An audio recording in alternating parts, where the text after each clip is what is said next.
Hi అండి, రైతు సోదరులకు నమస్కారం. మీరు చూస్తున్నారు ఎంబీ రైతు యూట్యూబ్ ఛానల్. నేను బిచ్ నాయక్. మనం ఇవాళ కనుక చూసుకున్నట్లయితే జనవరి 22వ తారీఖులో ఉన్నాము. సో ప్రజెంటు మిరప రేట్లు అనేవి చాలా బ్రహ్మాండంగా ఉన్నాయని చెప్పేసి చెప్పుకోవచ్చు. ఇవాళనే కొంచెం మార్కెట్ స్టడీగా ఉందని చెప్పేసి చెప్పారు. ఎందుకంటే రేపటి నుంచి వరంగల్ మార్కెట్కి సెలవులు ఉన్నాయి. దాంతోపాటు రేపు ఏదైతే జాతర జరగబోతా ఉంది మేడారం సంబంధించింది, సో దానికోసం అని చెప్పేసి సెలవులు వస్తున్నాయి అని చెప్పేసి కామన్గా కొంచెం ఇలా జరిగిన సిచ్యువేషన్స్ అయితే కనబడతా ఉన్నాయి. ఇవాళ కూడా మార్కెట్ రేట్ వచ్చేసి 20,600 జెండాపట వరంగల్. సో ఖమ్మం వచ్చేసి దగ్గర దగ్గర ఒక 1000 రూపాయలు డౌన్ అయినటువంటి సిచ్యువేషన్ అయితే కనబడతా ఉంది. బట్ ఓవరాల్గా చూసుకుంటే మాత్రం ఈ సంవత్సరము ఒక 16 నుంచి 20 మధ్యలో కాన్స్టాంట్గా ఉండే సిచ్యువేషన్ అయితే కనబడతా ఉంది. సో ప్రజెంట్ మనము ఈ జనవరి 20లో దాదాపు అయితే అంతముందున్న పరిస్థితులకైతే ఒక 1-2 డోసెస్ స్ప్రే చేసి తర్వాత ఆపేద్దామని చెప్పేసి అనుకున్నాము. కానీ ఇప్పుడు పరిస్థితులు అలా లేవు. సో రేట్స్ ఇంకా బెటర్గా వచ్చే ఛాన్సెస్ ఉన్నాయి కనుక నేను అంతకుముందు వీడియోలో చెప్పాను, కంపల్సరీగా ఒక 4 డోసెస్ 5 డోసెస్ స్ప్రే చేసుకోండి, ఒక 10 క్వింటాల కాపు సెట్ చేసుకోండి అని చెప్పేసి. అంటే ఉన్న కాపుకి ఒక 10 క్వింటాల కాపు సెట్ చేసుకుంటే బెటర్గా ఉంటుందని చెప్పేసి చెప్పడం జరిగింది. సో దానికి అనుకూలంగానే నేను లాస్ట్ ఏదైతే డోస్ ఉందో ఆ డోస్ వచ్చేసి నేను ఫీల్డ్లో తిరుగుతూ ఉన్నప్పుడు చాలామంది రైతులు ట్రాజెంటా 2 సార్లు 3 సార్లు స్ప్రే చేసామని అని చెప్పేసి చెప్తా ఉన్నప్పుడు నేను ఎందుకు స్ప్రే చేయకూడదని చెప్పేసి లాస్ట్ డోస్ నేను కూడా ట్రాజెంటా 3వ డోస్గా స్ప్రే చేయడం జరిగింది. అంతకుముందు స్టార్టింగ్లో ఒక డోస్ స్ప్రే చేశాను, మిడిల్లో ఒక డోస్ స్ప్రే చేశాను ఈ 2 నెలల్లో.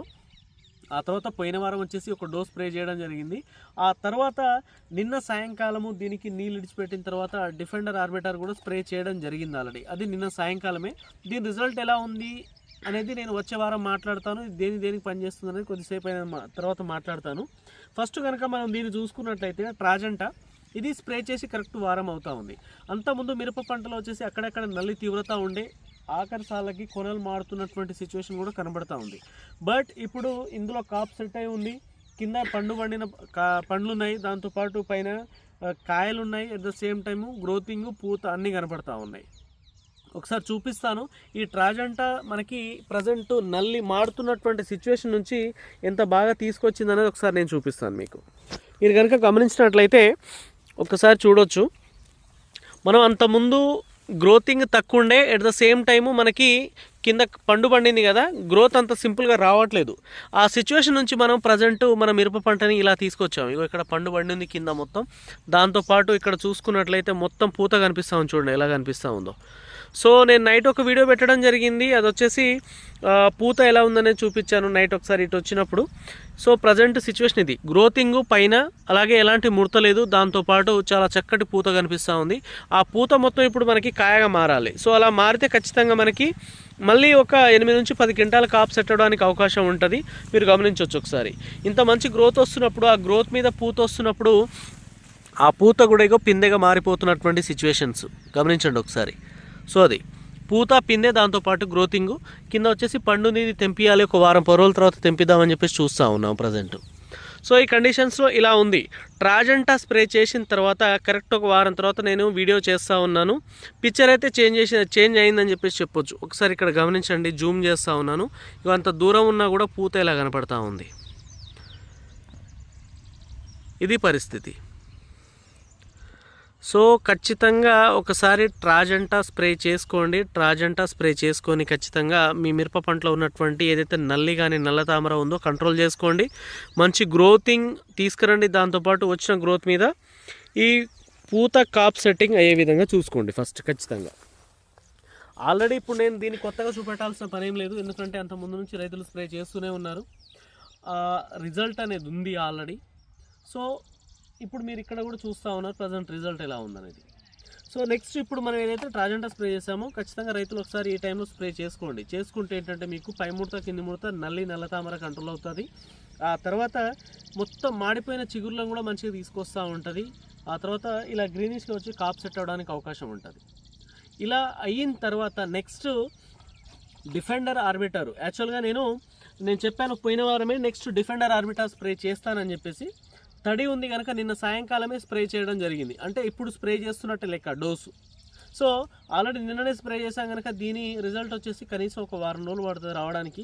వచ్చినప్పుడు మళ్ళీ చూపిస్తాను. ఎందుకంటే ఇది వచ్చేసి మనకి ఈ టైంలో ఈ నల్లిని నల్ల తామరని ట్రాజెంటా మొత్తం కంప్లీట్గా క్లీన్ చేసుకొని వచ్చిన తర్వాత ఈ డిఫెండర్ ఆర్బిటర్ అనేది ఇంకా ఏమైనా నల్లి మిగిలుంటే ఆ నల్లిని మొత్తం క్లీన్ చేస్తూ ఉంటుంది. దాంతోపాటు ఇంకా అక్కడక్కడ ఏమైనా ముడత మిగిలి ఉన్నా కూడా ఆ ముదురుని క్లీన్ చేసుకొని ఇస్త్రీ చేసినట్టు తీసుకొస్తూ ఉంటుంది. ఇమీడియట్గా పూతను తీసుకొస్తుంది. ఆ పూత కాస్త కాపుగా మార్చేస్తూ ఉంటుంది. సో అందుకోసం అని చెప్పేసి ఈ డోస్ ఇప్పుడు స్ప్రే చేయడం జరిగింది. ఇది స్ప్రే చేసిన కరెక్టు ఒక వారం తర్వాత వారధి స్ప్రే చేస్తాము. ఇవి నేను పర్ఫెక్ట్గా ప్లాన్ చేస్తున్నటువంటి డోసెస్. ఈ టైంలో ఇవి స్ప్రే చేస్తేనే పర్ఫెక్ట్గా కాప్ సెట్ అవుద్ది, అందులో డౌటే లేదు. నేను నిన్న ఫీల్డ్కి వెళ్ళడం జరిగింది. తానంచెర్ల దగ్గర ఊకలు, ఏది మహబూబాబాద్ జిల్లా మరిపేడ మండలము. ఆ రైతు కూడా సేమ్ ఫాలో అవుతూ ఉన్నాడు. ఆయన కూడా ట్రాజెంటా 3 సార్లు స్ప్రే చేశాడు. ఒక్కసారి మీరు కావాలంటే మన షార్ట్ వీడియోలో ఉంది, చూడొచ్చు ఒకసారి. షార్ట్ వీడియోస్లో మొన్న పెట్టాను వీడియో. సో అదొచ్చేసి తను డోస్ టు డోస్ పక్కా ఫాలో అవుతూ ఉన్నాడు. తన మిరప పంట పర్ఫెక్ట్ ఉంది. తిరిగి చూసాను 3 ఎకరాలు చాలా బాగుంది. ఆల్రెడీ పచ్చికాయ అలాగే పండుబడిన కాయ రెండు వచ్చేసి దగ్గర దగ్గర 20 క్వింటాల కాప్ సెట్ అయి ఉంది. తనకు ఒకటే సజెషన్ ఇచ్చాను, అన్న సేమ్ కంటిన్యూ చేయండి. ఏదైతే 5 డోసెస్ చెప్పానో, ఒకసారి ట్రాజెంటా, ఆ తర్వాత డిఫెండర్ ఆర్బిటర్, ఆ తర్వాత సఫారీ, ఆ తర్వాత ఒకసారి అలెక్సా 5G, ఆ తర్వాత ఈ సఫారీ. ఇలా కనుక మీరు ప్రాపర్గా 5 డోసెస్ 25-30 రోజుల్లో స్ప్రే చేసుకోగలిగితే ఇంకో 10 క్వింటాల కాప్ సెట్ అవుద్ది, ఉన్న కాపును వదిలిపెట్టే అని చెప్పి రావడం జరిగింది. అలా కనుక ఫాలో అయితే ఖచ్చితంగా 10 క్వింటాల కాప్ సెట్ అవుద్ది. ఇప్పుడున్న పరిస్థితుల్లో యావరేజ్గా ఒక 18-20 వేలు అమ్మినా కూడా దాని ప్రైస్ ఏంటో మీకే తెలుసు. ఖచ్చితంగా ఉన్న కాపుకి అదనంగా ఈ కాపు సెట్ చేసుకోండి. 100% సెట్ చేసుకొని మంచి దిగుబడి అయితే తీసుకోండి. ఎందుకంటే రేట్లు ఉంటాయి. ఇప్పుడు ఏమైనా అప్ అండ్ డౌన్స్ అయినా కూడా ఖచ్చితంగా ఈ ఫిబ్రవరి మార్చికి వచ్చే ఛాన్సెస్ ఉంటాయి. ఆ తర్వాత ఇక జూన్లో అయితే ఇంకా బెటర్గా ఉంటాయని చెప్పేసి కూడా చెప్తా ఉన్నారు. అది ఎంతవరకు అనేది మనం చెప్పలేం, కానీ యావరేజ్గా ఒక 18-20 మధ్యలో అయితే అమ్మే అవకాశాలు ఉన్నాయి ఈ సంవత్సరం. సో దయచేసి ఈ 4 డోసులు పర్ఫెక్ట్గా ఫాలో అవ్వండి. కనీసం 8-10-12 క్వింటాల మధ్యలో కాపు సెట్ చేసుకోండి. అదైతే నేను చెప్తా ఉన్నాను. సో నెక్స్ట్ వారం వచ్చినప్పుడు దీంట్లో మనకి ఈ డిఫెండర్ ఆర్బిటర్ ఎంతవరకు పనిచేసింది అనే దాని గురించి మనం క్లియర్గా ఇంకో వీడియోలో మాట్లాడదాం. Thank you.